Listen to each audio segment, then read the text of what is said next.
Hello guys, आप सभी का स्वागत है हमारे चैनल पर इकोनॉमिक्स ऑन। मैं शाहिद नसीर। आज हम करेंगे एक माइक्रो इकोनॉमिक्स का नया चैप्टर, डेट इज सप्लाई। अच्छा, ठीक है। पढ़ाई लिखाई हो रही है या नहीं हो रही? नहीं।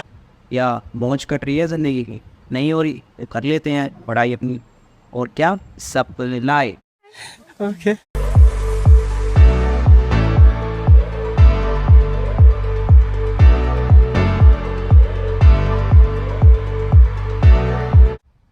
स्टार्ट करते हैं फिर अपने क्या कहते हैं कॉन्सेप्ट को। और वो कॉन्सेप्ट हमारा क्या है? डेट इज अ सप्लाई का कॉन्सेप्ट। कौन सा कॉन्सेप्ट है? सप्लाई का कॉन्सेप्ट। इस सप्लाई के कॉन्सेप्ट को समझने के लिए सबसे पहले आपको अपने आप को क्या मानना पड़ेगा? एक फॉर्म माननी पड़ सकती है, एक प्रोड्यूसर मानना पड़ सकता है, या एज एन सेलर मानना। पर आप लोग अपने आप को कस्टमर मत मानना। इस चैप्टर को समझने के लिए कस्टमर के पॉइंट ऑफ व्यू से अगर आप समझोगे तो आपको ये चैप्टर बहुत ज़्यादा कंफ्यूजिंग लगेगा। ठीक है, सो आते हैं अपने चैप्टर पे, डेट इज सप्लाई। बस मान के चलना, या फर्म है या प्रोड्यूसर है या सेलर है। ठीक है, तभी ये चैप्टर आपको क्लियर हो पाए। सप्लाई का मतलब क्या होता है? सप्लाई का मतलब ये है कि जब फर्म जो है विलिंग है, फर्म क्या है? विलिंग है, एबल है अपने सामान को सेल करने के लिए, और वो सेल कर रही है, तो उसी को हम क्या कहेंगे? सप्लाई कहेंगे। ठीक है, quantity of a commodity, of course वो कुछ ना कुछ क्वांटिटी ही बेचने वाले हैं ना, कमोडिटी की। So quantity of a commodity that a firm is willing and able to sell at each possible price, उसी को हम क्या कहेंगे? सप्लाई कहेंगे। ठीक है, कि quantity of a quantity that a firm is willing and able to sell at each possible price during a period of time, उसी को हम क्या कहते हैं? सप्लाई कहते हैं। अब सप्लाई के मेनली दो टाइप्स हैं, बहुत आसान टाइप्स है। एक इंडिविजुअल है, दूसरा मार्केट सप्लाई। इंडिविजुअल मतलब एक सिंगल, ठीक है, जैसे आप। और मार्केट सप्लाई मतलब बहुत सारे। ओके, इंडिविजुअल सप्लाई मतलब क्या है? कि जब एक फर्म विलिंग है, एबल है सामान को क्या करने के लिए? सेल करने के लिए, और वो सेल कर भी रही है, उसी को हम क्या कहेंगे? इंडिविजुअल सप्लाई कहेंगे। ठीक है, और अगर हम बात करें मार्केट सप्लाई की, तो मार्केट सप्लाई का मतलब क्या होता है? जब सारी फर्म्स, ठीक है, एबल है, विलिंग है सामान को सेल करने के लिए हर एक पॉसिबल प्राइजेस पे, तो उसी को हम क्या कहेंगे? सप्लाई करेंगे। देन आपको ये पता है कि जो सप्लाई होती है वो इफेक्ट होती है, मतलब एज एन सप्लाई बढ़ भी सकती है, सप्लाई कम भी हो सकती है। उसके पीछे कुछ ना कुछ रीजंस होंगे ही होंगे कि भाई वो इंक्रीज क्यों हुई या डिक्रीज क्यों हुई। तो उसके पीछे अलग अलग फैक्टर्स आ सकते हैं, या हम फैक्टर्स को हम डिटर्मिनेंट्स भी कह सकते हैं। तो सबसे पहला आपका क्या आ रहा है? That is your price of a given commodity.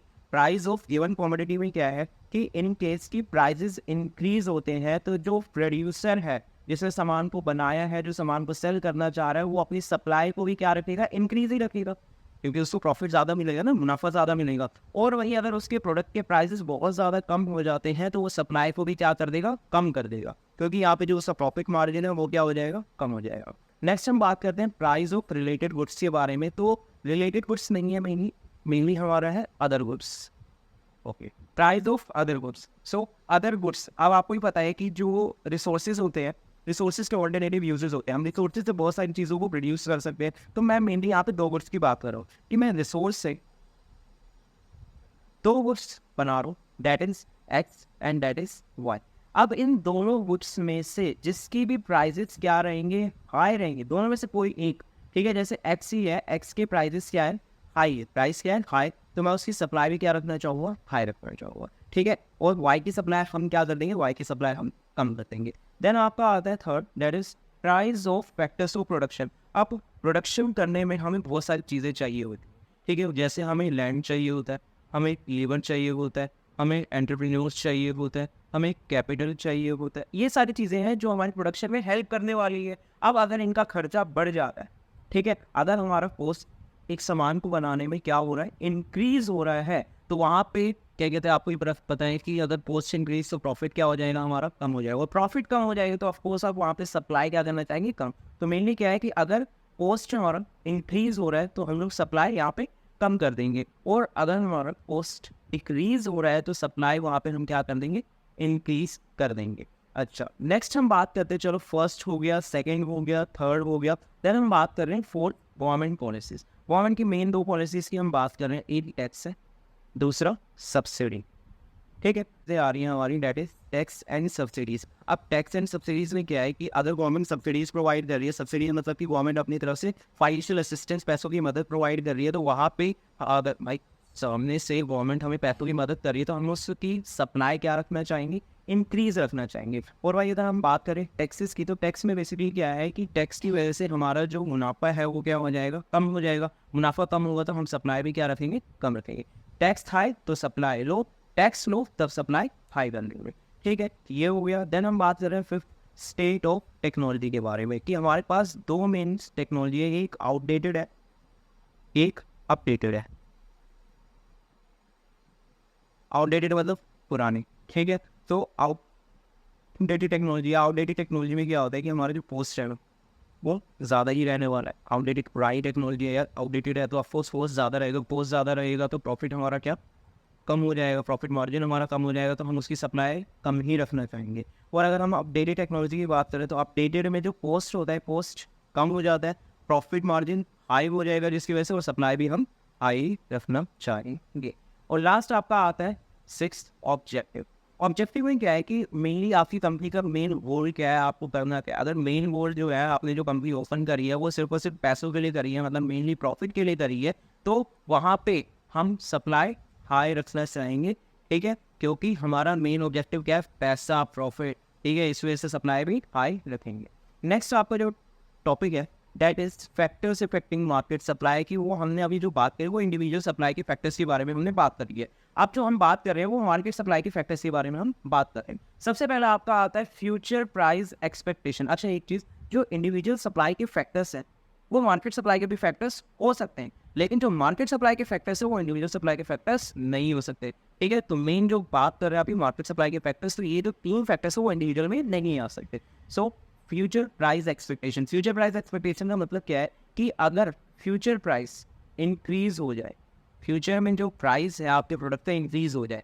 ठीक है, मान के चलो आप क्या कहते हैं, टमाटर बेच रहे हो, टमाटर, हाँ, तो आप टमाटर सेल कर रहे हो। ठीक है, आज टमाटर का प्राइस कम है, ठीक है, 10 रुपये किलो बिक रहा है, और वहीं 3-4 दिन बाद 150 रुपये किलो बिके, तो आप आज बेचना चाहेंगे या कल बेचना चाहेंगे? ऑफकोर्स आप कल परसों जब भी प्राइसेस इंक्रीज होंगे तभी आप बेचना चाहेंगे। तो ऑफकोर्स अगर फ्यूचर प्राइसेस इंक्रीज है तो करंट की जो सप्लाई है वो आप डिक्रीज कर देंगे, क्योंकि वहाँ पे मुनाफा नहीं है ना, और सिर्फ एक बंदा ने स्टार के सारे मार्केट में जितने भी बेचने वाले हैं सभी कम कर देंगे। ठीक है, और वहीं अगर फ्यूचर में प्राइसेस कम होने वाले हैं, ठीक है, हमें पता चलता है हाँ भाई फ्यूचर में प्राइस बहुत ज़्यादा ही कम होगा, तो हम आज ही सेल कर देंगे, सेल लगा देंगे, sale sale sale, current supply हमारी क्या हो जाएगी, बढ़ जाएंगी।